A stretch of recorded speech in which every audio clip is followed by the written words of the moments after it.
허리띠를 졸라매도 벅찬 고물가 시대, 여러분 주머니 사정에 꼭 맞는 맞춤형 재테크 솔루션 처방해 드립니다. 짠테크 SOS 돈 되는 라디오, 한국경제교육원 서형로 원장님과 함께하겠습니다. 안녕하십니까? 안녕하세요. 오늘은 어떤 얘기 들려드릴까요? 제가 지난달에 다른 곳에서 네. 사회초년생과 신혼부부, 전현차 공직자 등을 대상으로 강의를 했는데요. 네. 이 연령대는 저축 경험은 많은데 투자 경험은 부족한 분들이 많더라고요. 네. 하지만 누구보다 투자에 대한 의지는 불타는 시기이기도 하고요. 그래서 저는 이 코너에서도 종종 말했습니다만 투자를 할 때 주식 직접 투자보다는 전문가가 대신 운영하는 적립식 펀드나 ETF 상품을 우선적으로 투자해서 투자 경험을 쌓아가라고 조언을 했는데요. 네. 최근 증시가 활기를 띠면서 이에 대한 질문도 많았고요.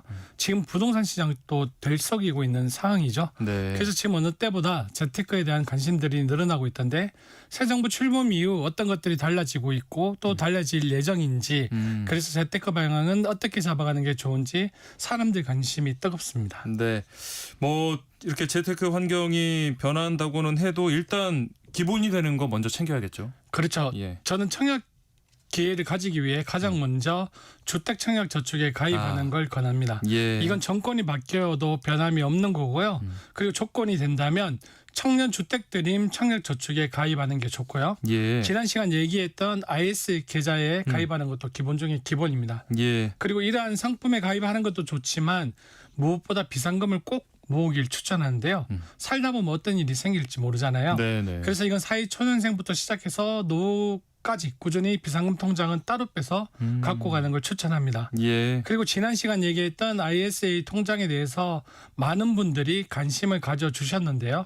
어떻게 활용하는 것이 가장 좋은지 기회가 되면 다시 얘기해 보려고 하는데요. 네. 지금 정시가 화랑이라 주식 투자에 관심 가지는 분들 많아졌다고 해서요. 네네. 그래서 사회초년생 가운데 주식 투자를 해보고 싶다는 분들은 ISA 계좌로 시작해보는 것도 괜찮다고 봅니다. 네. 절세 및 가세 이연 효과를 노릴 수 있으니까요. 예, 예. 그리고 근로소득세 절감 목적으로 연금저축펀드와 IRP 계좌를 활용하는 것도 필요한데 이건 자금이 묶이는 거라 사회초년생일 때는 소액으로 시작해보는 걸 추천드립니다. 네. 앞서 말했던 ISA 통장 역시 만기가 3년이기에 단기간 쓸 일이 있는 돈은 넣지 않는 것이 좋겠고요.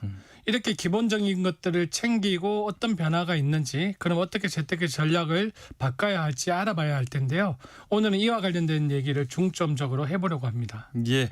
오늘 짠테크 SOS 돈 되는 라디오에서는요, 이 새 정부 출범 이후에 어떤 변화가 예고되고 있는지, 이 재테크 전략 어떻게 가져가는 게 좋을지 얘기 나눠보려고 합니다. 서향로 원장님께서 도움을 드릴 테니까요. 방송 듣다가 궁금한 점 있으시다면 문자로 많이 참여해 주시기 바랍니다. 추첨을 통해서 커피 쿠폰도 보내드릴게요. 참여하실 번호는 샵 9730번입니다. 샵 9730. 짧은 문자는 50원, 긴 문자는 100원의 정보 이용료가 부과되고요. 콩 게시판이나 또 KBS 1라디오 유튜브 채널 통해서도 무료로 참여하실 수 있습니다. 많은 참여 부탁드리겠습니다. 앞서 이 사회초년생 말씀을 먼저 해주셨으니까요. 뭐 정부마다 이 사회초년생 혹은 뭐 청년들을 위한 정책 늘 나오잖아요. 그렇죠. 사회초년생 청년이라면 청년 전용 자산 형성 프로그램을 제대로 활용하는 게 중요합니다. 네. 일찍부터 저축하는 습관도 기를 수 있고 빠르게 자금을 불릴 수가 있죠. 네. 청년 도약 계좌는 제가 이 코너에서도 참 강조를 많이 했습니다. 정부와 청년들의 중장기 자산 형성을 돕기 위해 만든 정책금융 상품인데요. 간단히 설명하면 만 19세 이상 가입 가능하고요. 직전 가세 기간 총급여 7,500만 원 이하, 종합소득 6,300만 원 이하여야 합니다. 예. 최대 월 70만 원씩 5년간 납입하면 정부가 매칭 지원금, 즉 내가 저축하는 돈에 정부가 더 보태주고 네. 이자 소득에 대해 비과세 혜택까지 주는 상품이죠. 예. 그리고 7월부터는 중도 해지를 하지 않고도 부분 인출이 가능해졌는데 2년 이상 유지한 가입자는 전체 납입액의 최대 40% 한도 내에서 긴급자금 용도로 꺼낼 수 있는데요. 네. 기존에는 부분 인출이 불가능해 갑작스런 자금 수요가 생기면 중도 해지를 하고 정부 기여금을 돌려내야 했지만 제도 개선으로 유연성이 생긴 셈이니 큰 걱정 말고 가입하는 게 좋습니다. 예. 앞서 그리고 청약통장도 이 청년 우대형 상품이 있다고 하셨잖아요. 네, 지난해 2월 21일 첫 선을 보인 청년 주택 드림 청약 통장이 있는데요. 네. 그 전에도 청년 우대형 청약 저축 상품이 있었습니다. 네. 정권이 바뀌면서 확대 개편한 상품을 내놓은 건데 만 19세에서 34세인 무주택자 청년들이 가입할 수 있고 최대 연 4.5% 금리를 제공합니다. 네. 일반 청약 예금 금리가 2%라는 점을 감안하면 그렇죠. 최대 2%포인트 이상 높은 수준인데요. 네. 그런데 이 상품 역시 전 정부에서 새롭게 출시된 상품이라고 했잖아요. 네. 네. 지금 정권이 또 바뀌었고요. 네. 그래서 또 다른 상품이 나올 텐데 그럼 그때 가입해야 하나 아니면 지금 막차를 타야 하나 고민하는 분들도 많을 건데요. 네네네. 저는 일단 만들어 두는 걸 추천합니다. 아. 조건이 어떻게 바뀔지도 모르고 또 네. 새 상품이 나올 때 급여와 같은 나이 조건이 바뀌어서 가입이 어려울 수도 아. 있겠죠. 네네네. 그리고 새 상품이 출시되거나 조건이 더 좋게 바뀐다고 해도 상품마다 다르겠지만 만기시 연계 가입을 허용하고 중복 가입을 허용하는 경우가 많았습니다. 네. 그래서 조건만 된다면 지금 당장 만드는 게 이득이라고 봅니다. 아, 어느 쪽에 이득이 좀 더 클지를 생각해 보면 일단 지금 일단 만들어 두는 게 좋겠다라는 말씀이시고요. 이 청년을 위한 정부 지원 금융 상품 같은 경우에는 뭐 조건이 까다롭다 보니까 충족될 때 빨리 만들어야 되는데 혹시 주의할 점은 없을까요? 그 가끔 은행에서 네. 청년 도약형 적금이라는 이름으로 고금리 적금을 홍보하는 경우가 있는데요. 네. 이건 이름이 비슷한 상품이지 정부가 지원하는 청년 도약 계좌와는 다릅니다. 아, 이름이 이렇게 비슷해요. 네. 네. 그냥 은행에서 비슷한 이름을 붙인 일반 적금 상품인데요. 아. 그렇다 보니 정부의 매칭 지원금이나 비과세 혜택은 없고 금리가 조금 더 높을 뿐인데요. 네. 이런 일반 적금도 단기 목돈 마련을 위해서는 필요하죠.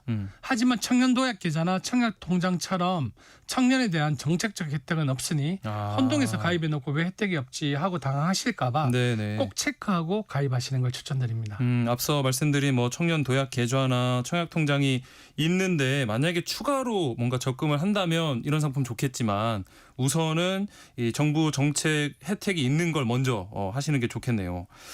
이 사회초년생 같은 경우에는 아무래도 벌이가 이렇게 크지 않다 보니까 청년 도약 계좌, 청년 주택 드림 청약 이렇게 다 가입하기에는 조금 부담이 될 수 있을 것 같은데 하나만 선택한다면 뭐가 더 좋을까요?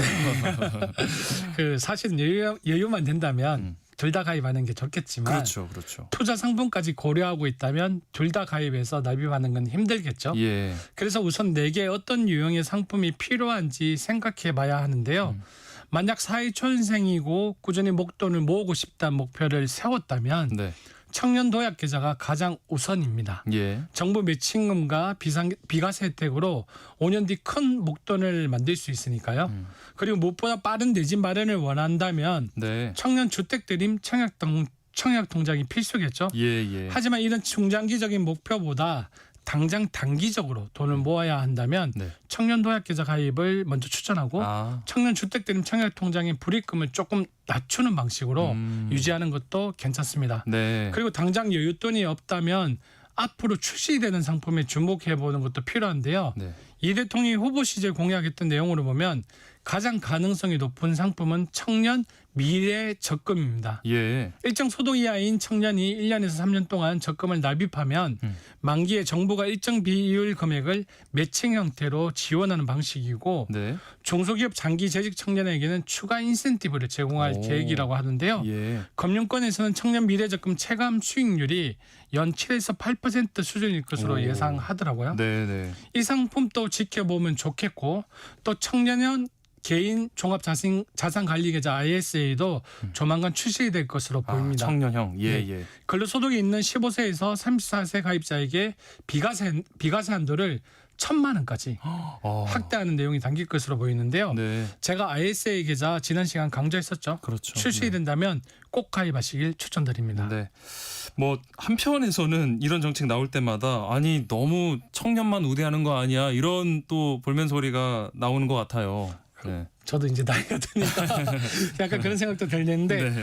아직 구체적으로 정해진 건 없지만 이 대통령이 대선 후보 시절 내건 공약을 통해 새 정부가 어떤 방향으로 그림을 그리고 있는지 알아볼 수 있는데요. 네, 네, 네. 일단 현재 부부가 기초연금을 받을 경우 부부 감액 제도로 각각의 금액이 20%씩 줄어드는데요. 네. 예를 들어서 혼자 기초연금을 받을 경우 40만 원이라고 가정을 하면 네. 부부가 함께 받으면 각각 32만 원 정도로 줄어드는 구조가 현재 구조인 거죠. 네, 네. 사실 부부가 함께 살아도 지출이 줄어들지 않고 노후 빈곤 위험도 똑같기 때문에 네, 네. 감액 제도의 유효성을 이해하기 어렵다는 분들도 많습니다. 저도 예. 그렇게 생각하고요. 네, 네. 이재명 정부에서는 이러한 부부 감액 제도를 단계적으로 폐지하기로 대선 후보 시절부터 공언해 왔습니다. 예. 그래서 향후 제도 개선 논의가 어떻게 진행되는지 살펴보면 좋겠고요. 노후 준비의 한 방법으로 주택연금 이야기 이 코너에서도 말했죠. 네, 네. 하지만 제가 마냥 권할 수 없었던 건 주택이 상승했을 경우 주택연금이 늘어나지 않는다는 점 때문이었는데요. 네. 기존 고정연금액이 아닌 집값 상승분을 반영하는 방식도 검토되고 있더라고요. 예. 그래서 주택연금으로 노후 준비를 하고 싶다는 분들은 지금 덜컥 신청하기보다는 여유가 된다면 조금 더 기다려보는 게 어떨까 싶습니다. 네. 이런 정책 변화도 좀 앞으로도 꼼꼼히 챙겨봐야 될 것 같습니다. 지금 사실 우리나라 무엇보다 관심이 뜨거운 거는 증시부양책이죠. 이 기대감으로 벌써 코스피가 뭐 3,000선, 3,100선을 돌파하기도 했잖아요. 네. 오늘 또 상법 네, 개정 그렇죠. 지금 이슈도 있는데 네.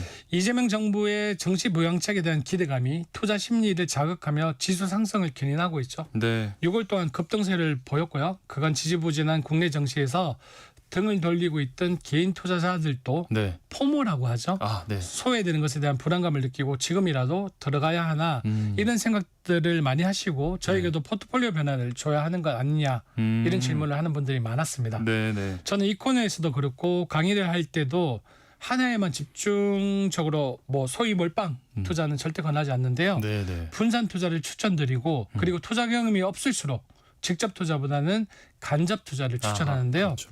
일단 시장의 기대감이 팽배한 건 사실입니다. 대통령 역시 시장의 뭐 불공정성과 불투명성을 해소하는 게 가장 중요한 과제라며 네. 한국 주식시장의 신뢰를 되찾겠다고 했었죠. 예, 예. 근데 기존 투자자가 아니고 폰분에 인해 신규 진입을 노리는 분들이라면 조금은 더 지켜보시거나 분할로 접근하는 게 어떨까 싶습니다. 네, 일단 네. 정권가에서 단기 가열에 대한 우려도 나오고 있고요. 실제 정책 실행력과 대외 경제 환경 변화에 대한 대응도 중요한 요소니까요. 그래서 정시 부양 정책이 본격적으로 추진된다면 네. 특정 종목을 매수하는 쪽보다는 코스피 지수 추종 ETF 등으로 일부 투자하는 걸 추천드립니다. 예. 그리고 가능하다면 앞 시간 얘기했던 ISA 통장으로 투자하는 것도 좋은 방법이겠죠. 네, 여러 가지 뭐 절세 등의 혜택도 있으니까요. 맞습니다. 요즘 그런데 이렇게 재테크에 신경 쓰기에는 사실 물가가 또 너무 올라서 당장에 지출 관리하는 것부터가 쉽지 않다고 하시는 분들 많거든요. 맞습니다. 네. 그래도 국회에 추경안이 제출되면서 전 국민에게 민생 회복 소비 쿠폰이 지급될 예정이라 이 네. 부분을 고려해서 지출 계획 짜는 것도 필요해 보이는데요. 현재 소득 계층별 차등 지급 방식이 유력하게 검토 중이죠. 네. 최대 52만 원부터 소득 상위 10%에겐 15만 원까지 차등 지급 예정인데요. 아마 대다수의 국민은 25만 원을 받게 될 겁니다. 네. 여기서 누가 소득 상위 10%냐 이 부분이 관심이 갈 텐데요. 네. 2021년 당시 건보료 기준 소득 하위 80%까지 재난지원금이 지급됐는데 네. 직장 가입자의 경우 월 소득이 약 800만 원 이상이면 소득 상위 10%에 포함될 가능성이 있습니다. 월 소득 800만 네. 원. 네.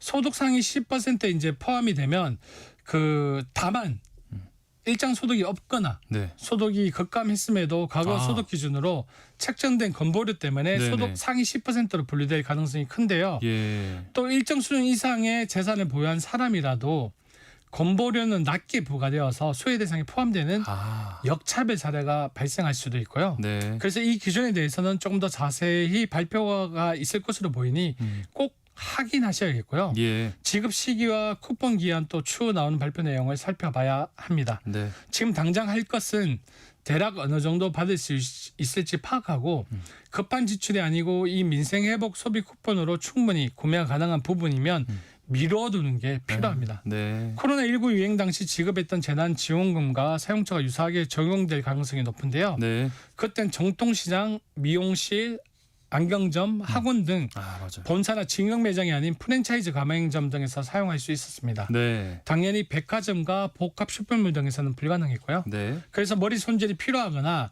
안경을 새로 구매해야 할 경우 지출 계약을 소비 쿠폰을 받고 난 뒤로 미뤄두는 걸 추천드리고요. 네. 그 외 필요한 지출로만 계획을 세워서 돈을 모아가는 방향이 좋겠죠. 네.